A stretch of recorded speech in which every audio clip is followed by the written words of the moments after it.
اچھا، قرآن پاک دودھ پلانے کی مدت 2 سال بیان کرتا ہے، لیکن بعض اوقات ہم دیکھتے ہیں کہ ایسے بچے ہوتے ہیں جو دودھ فوراً چھوڑتے نہیں ہیں، 2 سال سے اوپر مدت جا رہی ہوتی ہے تو ماں پریشان ہو جاتی ہے کہ شاید میں کوئی حرام پلا رہی ہوں، حرام کام ہو رہا ہے، یا ایسا ہوتا ہے کہ کبھی بعض اوقات ڈاکٹر کہتے ہیں بھئی ضرورت ہے بچے کو اس کی صحت کی وجہ سے، تو اگرچہ 2 سال سے اوپر مدت جا رہی ہے تو آپ دودھ پلا لیں۔ قرآن پاک تو ہمیں 2 سال مدت کہہ رہا ہے کہ 2 سال تک جو ہے نا ماں دودھ پلا سکتی ہے، تو اگر 2 سال سے اوپر ماں دودھ پلاتی ہے تو کیا یہ حرام میں چلا جائے گا؟ بالکل ہی منع ہو جاتا ہے؟ دیکھیں مسئلہ ایسا ہے کہ ہمارے یہاں تو عموماً یہ سمجھ لیا جاتا ہے کہ 2 سال جیسے ہی پورے ہو جاتے ہیں تو اس کے بعد اگر ضرورت بھی ہے تو ماں نے دودھ پلا دیا تو شاید حرام کام ہو جاتا ہے، ایسا بالکل نہیں ہے۔ اچھا، 2 سال کی مدت اللہ تعالیٰ نے جو ذکر کی ہے یہ مدت استحقاق اللہ ذکر کرتے ہیں۔ اس مدت کے بعد اگر بالفرض بچے کو نیڈ ہے دودھ پینے کی، یا بعض ایسے کچھ کیسز آ جاتے ہیں جس میں بچہ بہت جلدی دودھ نہیں چھوڑتا، اس کی عادت ایسی ہو جاتی، نیند نہیں آتی اسے، تو اس ضرورت پر اگر کچھ عرصہ آگے بھی دودھ پلا دیتی ہے ماں تو اس میں کوئی ناجائز کام نہیں ہوگا، حرام یا گناہ کا کام نہیں ہوگا۔ دیکھیے گا ہمارے محققین علماء کرام میں سے اکثریت اسی جانب ہے۔ مثال کے طور پر امام مالک کو دیکھ لیں، ان کے محققین، فقہ حنبلی کے محققین، اسی طرح خود فقہ حنفی کے بہت سے محققین علماء کرام کا بھی یہی قول رہا ہے۔ عربی کے اندر مدت 2 طرح ہوتی ہے، یاد رکھیے گا، ایک کہا جاتا ہے مدت استحقاق، ایک ہوتی ہے مدت جواز، کسی چیز کی جواز کی مدت بیان کر دیا جائے۔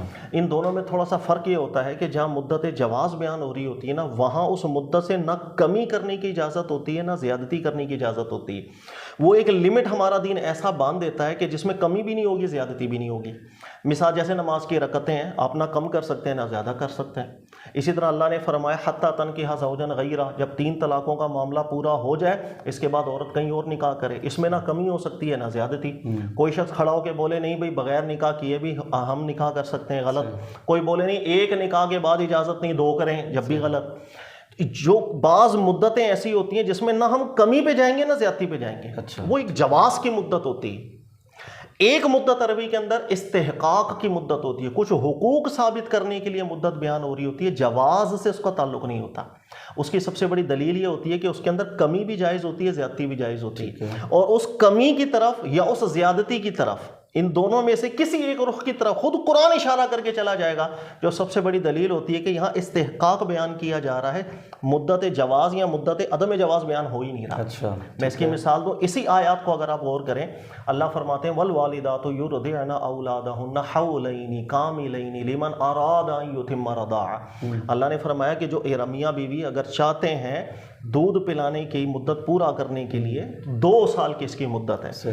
اسی کے آگے اللہ رب العزت نے پھر ارشاد فرمایا ان ارادا فصالا عن تراض منہما وتشاور فلا جناح علیہما، اگر 2 سال سے پہلے کم مدت کے اندر دونوں باہمی مشاورت سے دودھ چھڑوانا چاہیں تو چھڑوا سکتے ہیں۔ اب دیکھیں اللہ تعالیٰ نے ایک مدت بیان کر دی، اس مدت کے بعد خود اللہ نے اشارہ دے دیا آگے کہ اس سے کم مدت کے اندر بھی اگر باہمی مشاورت ہو جائے، کوئی حکمت ہو، اس بنیاد پر اگر آپ دودھ چھڑوانا چاہتے ہیں تو چھڑوا دیں۔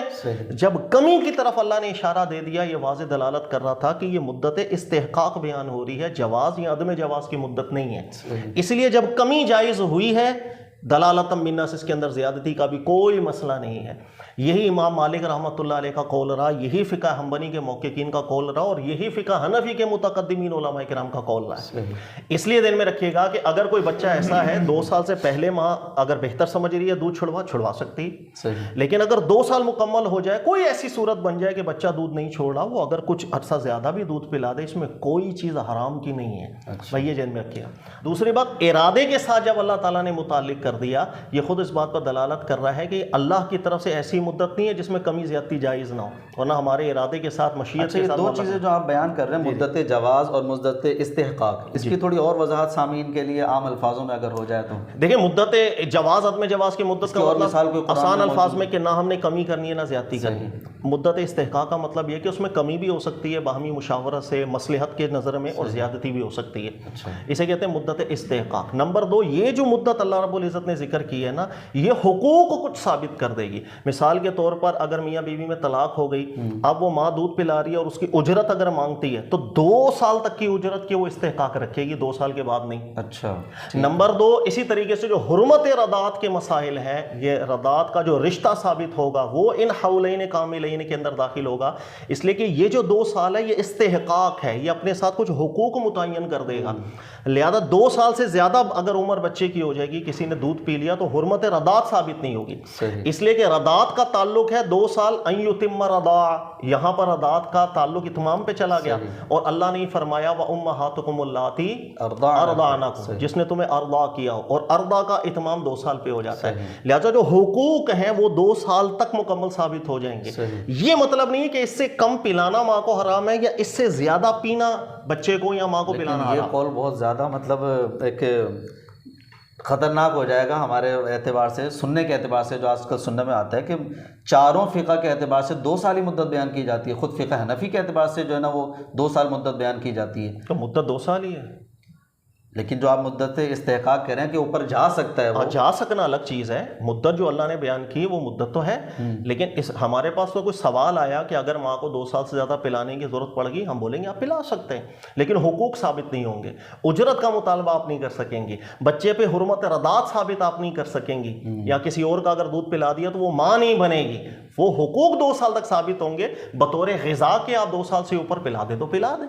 لیکن اگر 2 سال پلا چکے تو حرمت رضاعت ثابت نہیں ہوگی اس کے اندر؟ یہ تو اس عورت سے تو ثابت ہو جائے گی، جو اگر ماں پلا رہی اس 2 سال میں کسی اور سے پی لیا پھر بھی حرمت رضاعت ثابت ہو جائے گی۔ اور اگر یہی خاتون کسی دوسرے بچے کو دودھ پلا رہے جو اس سے پیدا نہیں ہوا، اگر 2 سال کی عمر سے کم ہے تو استحقاق ہے، سارے حقوق ثابت کرتے ہیں۔ 2 سال کے بعد نہیں، 2 سال کے بعد ثابت۔ اچھا، ہمارے یہاں زیادہ تر فقہ حنفی کو فالو کیا جاتا ہے، مطلب اکثر ہی فالو کیا جاتا ہے، پاکستان میں، ہندوستان میں زیادہ تر فقہ حنفی کو فالو کرتے ہیں، اور فقہ حنفی پر عمل جیسا بھی آپ قول کہہ رہے ہیں کہ 2 سال سے زیادہ بھی پلا سکتی ہے، لیکن ہمارے یہاں یہی مشہور ہے، گناہ گار بھی سمجھتے ہیں، بڑا حرام کام سمجھتے ہیں اس کو، تو یہ تو بڑا تعجب والا قول ہو جائے گا فقہ حنفی۔ یہ آپ بالکل ٹھیک کہہ رہے ہیں، ہمارے یہاں بدقسمتی یہ ہے کہ مشہور یہی ہے کہ 2 سال کے بعد دودھ ایک قطرہ ماں کو پلانا حرام، بچے کو پینا حرام۔ بہت سخت۔ دیکھیے گا، میں تھوڑا سا بتا دوں کہ امام مالک ہوں، یہ فقہ حنبلی کے محققین علماء ہوں، اسی طرح فقہ حنفی کے بھی متقدمین علماء کرام، ان سب نے یہی قول کو مفتوی قرار دیا تھا کہ وہ آگے دودھ پلا سکتی ہے، اس میں حرام والی کوئی بات نہیں ہے۔ دیکھیے گا، اگر آپ ہدایہ پڑھیں گے نا تو ہدایہ نے بھی قیلا لفظ کے ساتھ تعبیر کیا ہے کہ 2 سال کے بعد اگر دودھ پلائیں گے تو جائز نہیں ہے، اس قول کو قیلا لفظ سے تعبیر کیا ہے۔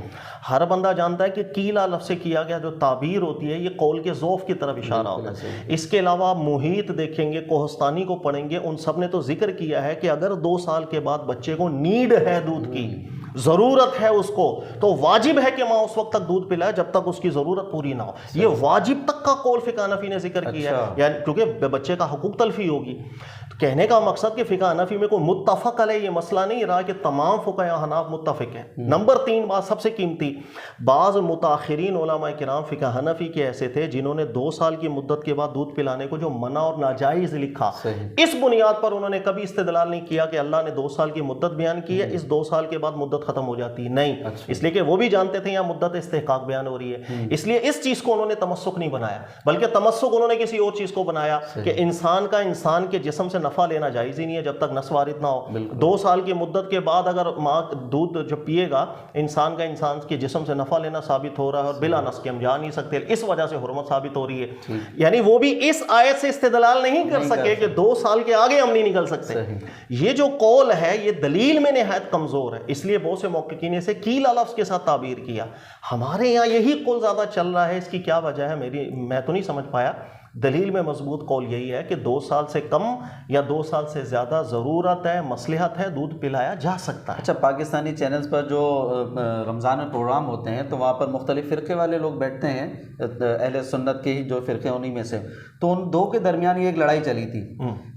ایک حضرت تھے، انہوں نے کہا تھا کہ جناب 2 سال اور 2 سال کے بعد بالکل حرام، جی، میں فرقے کا نام نہیں لیتا ہوں۔ اچھا، دوسرے تھے وہ کہہ رہے تھے کہ نہیں جناب 2.5 سال تک بھی جا سکتے ہیں آپ, کوئی ایشو نہیں ہے اس کے اندر, کوئی پرابلم نہیں ہے. تو کیا ان دونوں میں سے قول کس کا درست رہے گا؟ اچھا جس نے کہا نا 2 سال تک, اس نے یہی آیت پاک پڑھی تھی حولین کاملین, اللہ فرماتا ہے 2 سال, 2 سال سے اوپر نہیں جا سکتے. اب ان دونوں میں سے کون درست ہے؟ دیکھیے وہ استدلال اگر عربی سے واقف ہوں گے نا تو استدلال اس آیت سے اگر مدت جواز والا نکالنا شروع کر دیں کہ کمی زیادتی منع ہے تو خود متعارض ہو جائیں گے. آگے ہی اللہ تعالیٰ کمی کو بیان کر رہا ہے. نمبر 2, کبھی بھی مدت جواز عدم جواز جو ہوتی ہے نا ارادے کے ساتھ متعلق کی نہیں جاتی. ارادے کا تو مطلب ہے میری مرضی. بھائی اللہ کے وجوبات میں میری کہاں سے مرضی آ گئی؟ جہاں میری مرضی آ گئی اس کا مطلب وہ استحقاق کی بات ہو رہی ہے. تو یہ اس آیت سے استدلال تو نہایت کمزور ہے. دوسری بات کہ 2.5 سال تک پلا سکتے, یہ مدت ہم مقرر نہیں کر سکتے. یہ بچے پر ڈیپینڈ کرے گا. اگر کوئی بچہ ایسا ہے مصلحت ہے کہ 2 سال سے زیادہ اس کو دودھ دیا جانا چاہیے, تو اگر 1 مہینہ اوپر ہے 2 مہینہ اوپر ہے انف. جیسے بچے کمزور رہ جاتے ہیں تو وہ ڈاکٹر کہتے ہیں بھائی دودھ پلاؤ, اور یہ واقعی ریئلی ڈاکٹر کہتے ہیں دودھ پلاؤ, لیکن پہلے یہ بات سمجھ میں نہیں آتی تھی, عجیب ہی لگتا تھا کہ اللہ 2 سال فرما رہا ہے, ڈاکٹر کہہ رہے ہیں 2 سال سے اوپر بھی لے جاؤ. تو اب جو آپ کہہ رہے ہیں کہ علماء کرام نے استدلال کیا ہے کہ 2 سال سے اوپر بھی جا سکتے ہیں, کوئی ایشو نہیں ہے. اچھا یہاں پر یہ جواب دیجئے کہ فقہ حنفی میں امام ابو حنیفہ کا قول پایا جاتا ہے, وہ تو 2.5 سال کے قائل ہیں, آپ قرآن سے استدلال کر رہے ہیں 2 سال. دیکھیں امام ابو حنیفہ رحمۃ اللہ علیہ کے حوالے سے ایک تو غلط فہمی ہمارے یہاں بڑی مشہور ہے. اچھا, اللہ نے ارشاد فرمایا کہ رضاعت کا استحقاق پورا ہو جاتا ہے 2 سال کے اندر.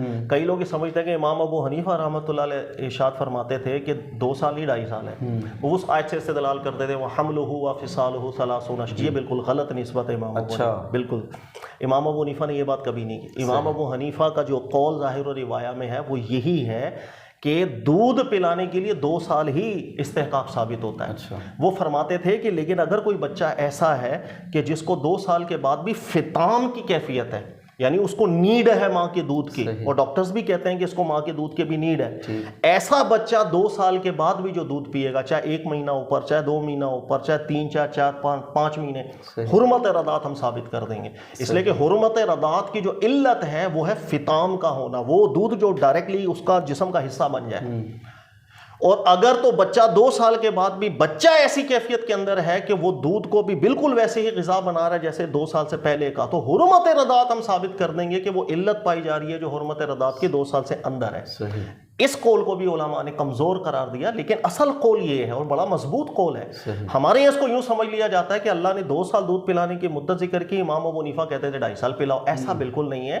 امام ابو حنیفہ کی یہ تحقیق حرمت رضاعت کے حوالے سے تھی, اور بائی دا وے اس میں امام ابو حنیفہ اکیلے نہیں تھے. امام مالک رحمۃ اللہ علیہ بھی یہ استدلال فرماتے تھے کہ جو بچہ دودھ پیتا ہے جس کو وہ اپنی بالکل غذا بنا لے, اور ایسی غذا کہ وہی چیز اس کی جسم کا حصہ جزء بنا, جیسے نا جزئیت ثابت ہو گئی, بعضیت ثابت ہو گئی. اگر یہ علت 2 سال کے بعد 1 مہینہ اوپر ہو جائے, 2 مہینہ اوپر ہو جائے, اب بھی جزئیت اور بعضیت والا دودھ اگر اس کو لگ رہا ہے, امام مالک کے نزدیک بھی حرمت رضاعت ثابت ہو جاتی ہے کہ علت پائی جا رہی. لیکن دیگر موقع کے اختلاف کرتے تھے. وہ ذکر کرتے ہیں کہ مدت استحقاق جو اللہ نے بیان کی, اس سے آگے جا کر ہم رضاعت ثابت نہیں کر سکتے.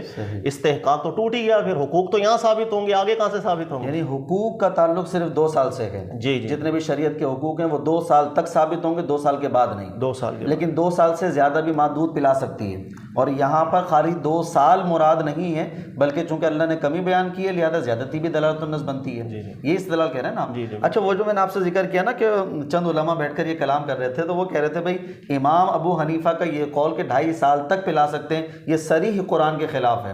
اچھا, پھر فقہ ایک حضرت ہیں سوشل میڈیا پہ بہت زیادہ مشہور ہیں عالم ہونے کے اعتبار سے, تو وہ یہ کہتے ہیں بھائی فقہ حنفی کا یہ قول ہے کہ جناب 2.5 سال, قرآن کہتا ہے 2 سال. مطلب ایک پروپیگنڈا کرتے ہیں کہ جناب دیکھو فقہ حنفی کیسی ہے, قرآن کے مخالف ہے, فقہ حنفی میں مسائل صحیح نہیں ہے. لیکن جیسے آپ وضاحت کے ساتھ بیان کر رہے ہیں تو اس میں تو لگتا ہے کہ فقہ حنفی ایک باقاعدہ ایک فقہ ہے, مضبوط فقہ ہے, اور یہ استدلال کو سمجھنے کی غلطی لگ رہی ہے. دیکھیں فقہ, یہ جو فن فقہ ہے نا, فقہ میں کوئی بھی ایک چیز جو کتابوں میں لکھی ہو وہ بلا استدلال ہوتی ہی نہیں ہے. فقہ واحد ایسا فن ہے کہ جس کے اندر آپ نے ایک لائن بھی لکھنی ہے نا, یجوز ہو یا لا یجوز ہو, مکروہ ہو یا مستحب ہو, کچھ بھی ہو, اس کے پیچھے آپ کا تمسک ہونا چاہیے. ہاں, وہ بعد کی بات ہے کہ ہم غور کریں گے کہ یہ کمزور دلیل ہے یا مضبوط دلیل ہے. بلا تمسک, بلا استدلال کے فقہ کی کتابوں میں ایک جملہ بھی ایڈ ہی نہیں کیا جاتا. یہ فن ہے پورا.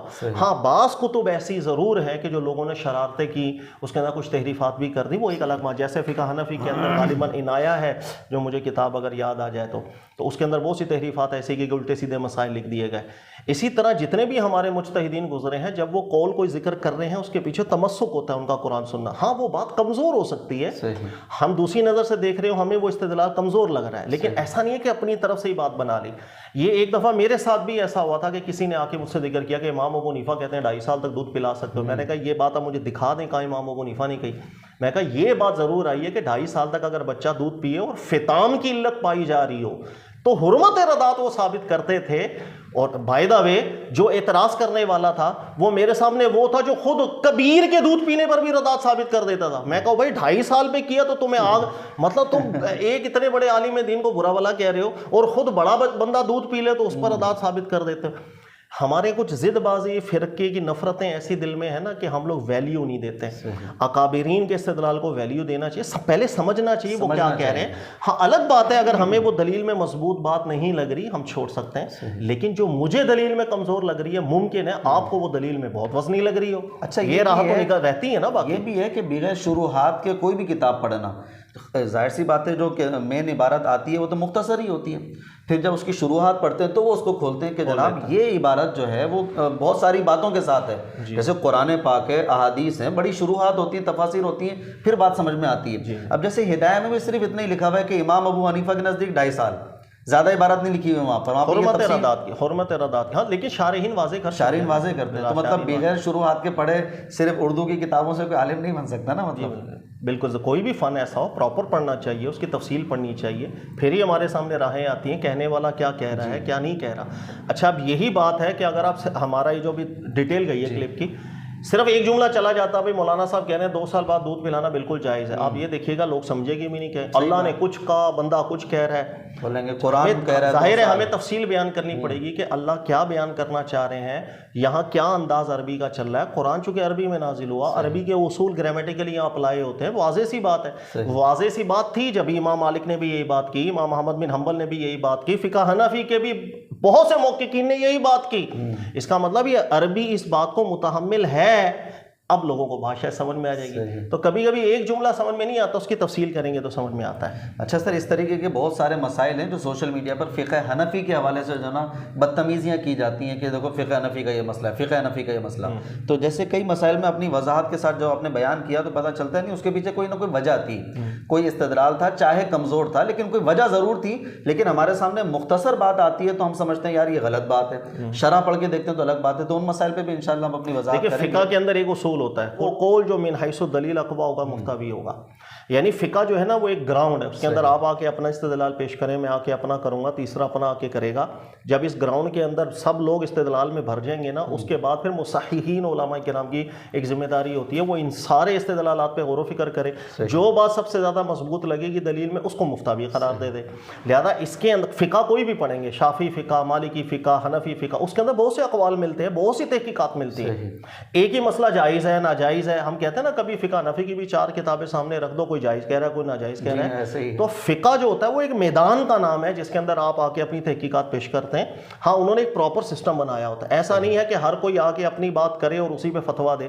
اس کے بعد پھر ان میں سے چنا جاتا ہے کہ کون سی بات دلیل میں زیادہ مضبوط لگ رہی ہے, کون سی دلیل میں کمزور لگ رہی ہے. جو بات دلیل میں زیادہ مضبوط لگتی ہے اس پر فتویٰ دے دیا جاتا ہے. ٹھیک ہے, تو یہ اس کو کوئی بھی فن ہے, فن حدیث ہے, فن فقہ, پراپر طریقے سے پڑھیں گے تو انسان انجوائے کرتا ہے. پراپر طریقے سے نہیں پڑھے تو یہ شبہات ذہن میں آ جاتے ہیں کہ یار وہ کیا لکھ دیا تو وہ کیا کہہ دیا. اچھا, رضاعت کے حوالے سے کچھ روایات ہیں جو سندن کو جیسا لگتا ہے کہ صحیح ہے. جیسے مسلم کی روایت ہے, ام المومنین حضرت عائشہ رضی اللہ تعالی عنہا اور دیگر ام المومنین کے ساتھ یہ واقعہ ہوا کہ کسی بڑے شخص کو دودھ پلایا انہوں نے باقاعدہ. یہ جو مسلم کی روایات ہیں ان کو علماء قبول کرتے ہیں. بہت سے علماء کرام اسی میں تعویل کرتے ہیں اور بہت سے علماء کرام ایسے ہیں جو بالکل قرآن کی مخالفت سمجھ میں آتا اسٹاپ کر دیتے ہیں. اچھا, جیسے فقہ حنفی, امام ابو حنیفہ رحمۃ اللہ علیہ, جتنے بھی محققین گزرے, قرآن پاک نے استحقاق کی ایک مدت بیان کی جس میں حقوق ثابت ہوں گے. اس حقوق اس مدت کے بعد ثابت کبھی بھی نہیں ہو سکتے.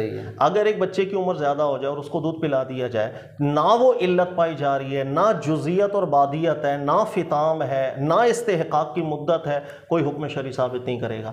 لہذا فقہ حنفی کے علماء کا تو واضح سٹینڈ ہے کہ یہ روایت آئی ضرور ہے لیکن قرآن پاک کے خلاف ہے, ہم استدلال بالکل نہیں کر سکتے.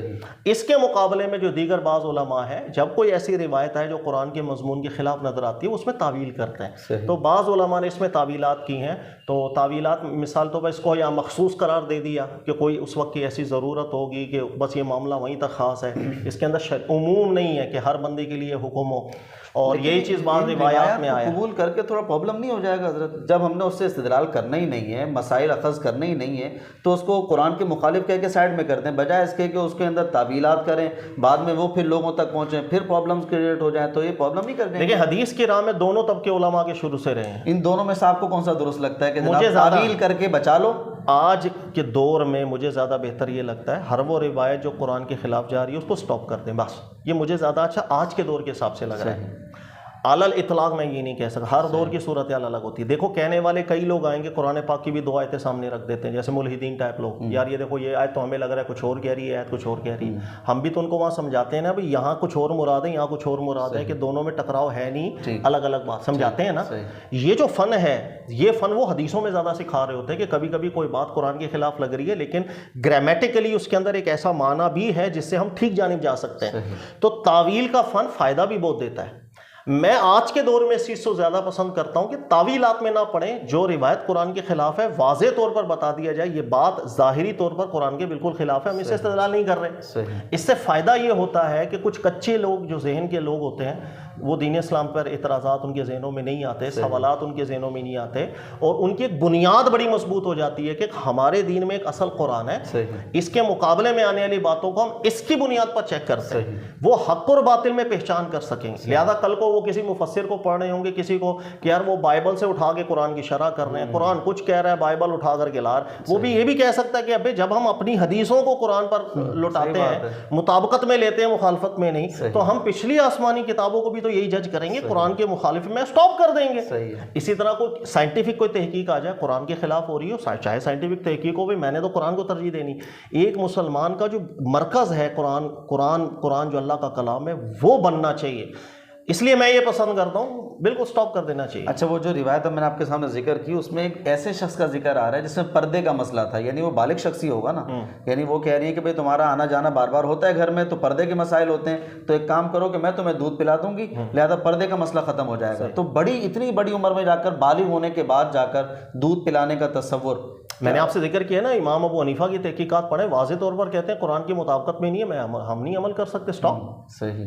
اور نمبر دو، یہاں پر بہت سے اعتراضات ایسے ہوتے ہیں جو اس روایت کو صحیح سمجھتے ہیں۔ مثال کے طور پر بعضوں نے اعتراضات کیا کہ یار اتنا بڑا شخص جو ہے وہ دودھ کیسے پی رہا ہے کہ اس کے لیے چلو دودھ پینے کے بعد حرمت ثابت ہو رہی ہے نا، ابھی تو دودھ نہیں پیا، اس کے سامنے جسم ننگا کیسے کرے گی عورت؟ پھر یہاں پر جواب دیا گیا کہ بھائی ہو سکتا ہے دودھ براہ راست نہیں پلایا گیا ہو سکتا ہے دودھ کسی برتن میں ڈال کر کے وہ پلا دیا گیا ہو، اس طرح کی تعبیر۔ تو سر بات یہ کہ یہ الفاظ ہم اپنی طرف سے ایڈ کر رہے ہیں نا، روایت میں تو یہ الفاظ نہیں ہے، بلکہ روایت میں تو اس انداز میں گفتگو آئی ہے جو رسول اللہ صلی اللہ علیہ وسلم کی شایان شان ہی نہیں بنتی ہے، بلکہ روایت کے الفاظ کیا ہیں کہ ازواج وہ جو زوجاں تھیں انہوں نے ذکر کیا کہ یہ تو بڑا ہے، اس پر اللہ کے نبی علیہ السلام مسکرا دی، فرمایا ہمیں معلوم ہے وہ بڑا ہے، اس سے آگے کوئی بات ہی نہیں ہے۔ یعنی کہ یہ چیز اس انداز کے اندر جو روایت کے الفاظ ہیں وہ لوگوں کو اور بے چین کرتے ہیں۔ اللہ کے نبی علیہ السلام شرم و حیا والے اعلیٰ درجے کے تھے، لوگ گواہی دیتے تھے کہ کواری لڑکی جتنا شرماتی ہے اتنی شرم و حیا اللہ تعالیٰ نے رسول اللہ صلی اللہ علیہ وسلم میں رکھی ہوئی تھی۔